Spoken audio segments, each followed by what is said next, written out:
ये देखो तूफानी बारिश स्टार्ट हो गई है। ये देखो ओए ओए ओए ओए ओए, ये सब चीज़ें गरम गरम हो गई। ये देखो इतनी तूफानी बारिश है, ये बड़ी तूफानी बारिश हो गई है।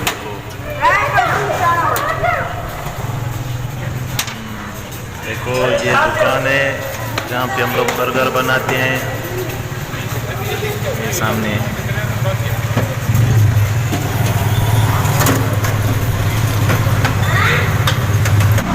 आज की तूफानी हवा बहुत है। अभी मैं बैठा हुआ हूँ, देख रहा हूँ हवा बहुत आ रही है।